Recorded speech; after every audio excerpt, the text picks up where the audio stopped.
Bill Maher dropped the N-bomb on Real Time with Bill Maher, his HBO show, which is broadcast live.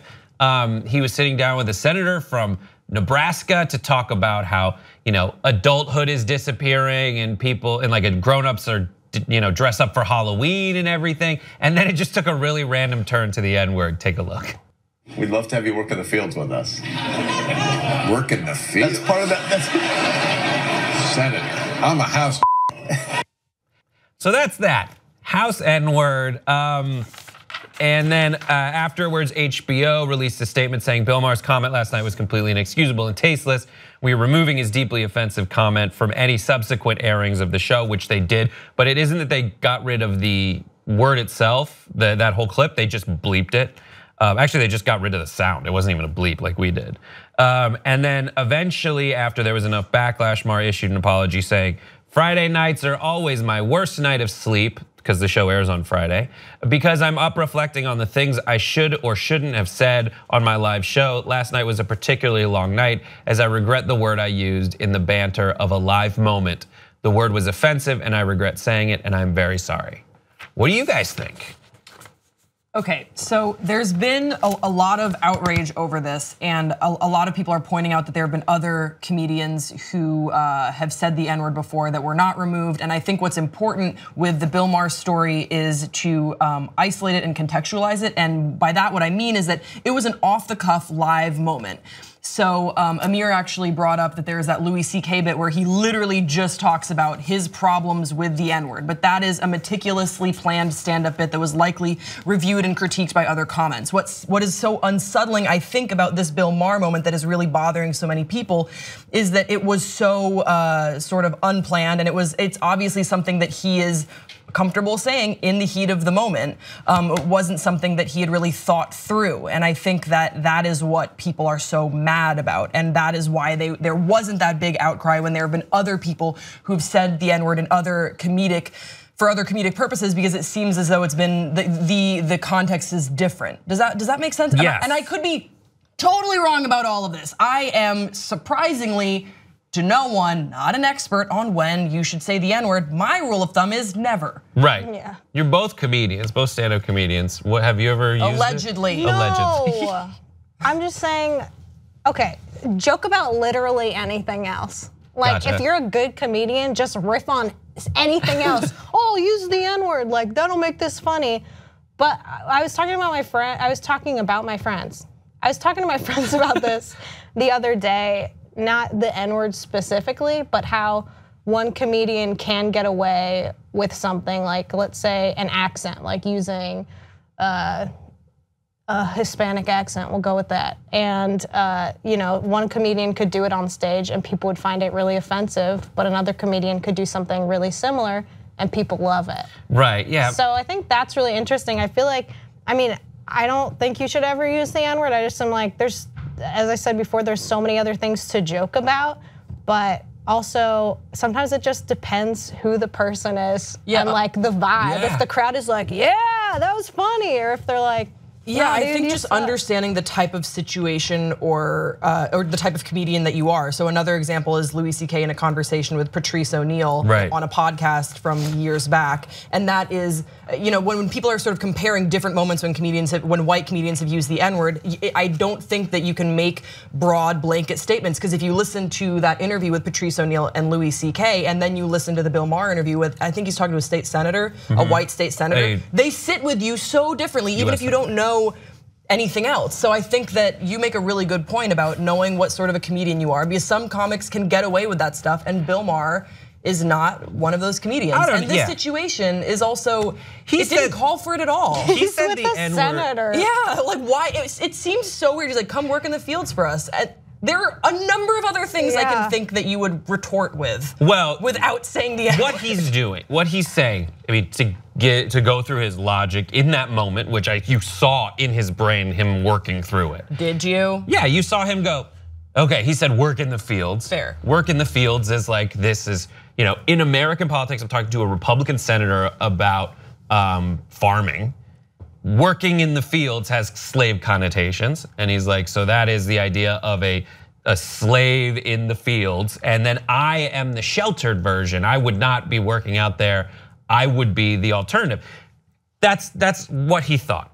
There's tons of reasons that's wrong because just of the nature, the history of both those terms, like the House Negro or whatever it was originally called, is like an inside that culture hierarchy created to pit against each other two kinds of black people in the South.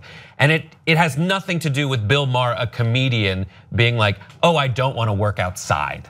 Like he's taking something with this long history that is very specific and taking the wrong aspect of it and using it for a joke. And I think that's why it rubbed a lot of people the wrong way. But he has said the N-word out loud on CNN before. And I think when he did it that time, he was doing it, I'm not as upset with him for it because he did it to expose a rhetorical stance that other people had taken. Because originally in that statement, someone was saying Kenyan about Barack Obama, and it was like a Kenyan ethos. And Maher was pointing out that when he says Kenyan, it's code for the N-word, and he said it. He didn't say the N-word. I just don't feel comfortable saying it. Couldn't you just say that sentence though too? It's code for he made a choice to make you. So the reason I think it's okay is because the person he was talking about is using a code. Gotcha. Why would Maher said, I'm not gonna use a code. I'm gonna use the thing in itself, which is the actual word, and to juxtapose what this guy's doing to sugarcoat and code it versus like what he's actually saying, which is an ugly word, which I really need you to hear right now to show how ugly and terrible it is. That's giving him the benefit of the doubt. But I do think that by and large, Bill Maher has gotten into this pattern where he is too comfortable to say stuff like that. And just watching his show, like I watched the rest of that episode, and he falls into this pattern of like, if he has a guest on the show and that guest will like butter him up, then he'll go along with anything that person says. I think we saw him do that with Milo Yiannopoulos when he was on the show too. So I know exactly what you're talking about. I think that Bill Maher's show has been kind of tired, I guess, and it hasn't felt thoughtful at all, not thought-provoking at all. And I think this was just the worst case of something that we have seen on Real Time with Bill Maher for a while. I wonder, do you guys think that he will actually get fired? No. You don't think so? Why? I'm not sure. Well, I think it was either Variety or The Hollywood Reporter, like a major publication was saying Real Time can go on, but Bill Maher should be fired. It wasn't just like a blog somewhere. There are major publications that think that what he did is a fireable offense. I guess for me, it's like we do live shows all the time. You guys do live shows. In the moment, like I guess if you're workshopping something, you're putting thought into it. But I get what he's saying. Like after a live show for like the Young Turks, I spend the next 2 hours going like, I screwed this up and screwed that up. I wish I had this back and that back. The nature of that, as well as being a place that at least professes itself to be an open arena for dialogue, where you don't have to worry about filtering yourself. Granted, he wasn't like starting a conversation. He was just like co-opting a kind of joke for himself way too easily. But I don't know, I feel like he made a mistake. He apologized for it the right way. He's like, listen, I always regret stuff after. I really regret this. It was offhand and I shouldn't have done it. Like, what more do you want from him? Yeah, I think that's a fair point. I don't know what else we can. Is it ever okay to say? Well, I've given some examples from Louis C.K., who is a comic that I greatly admire, at least like his comedic stylings. I don't know him personally at all.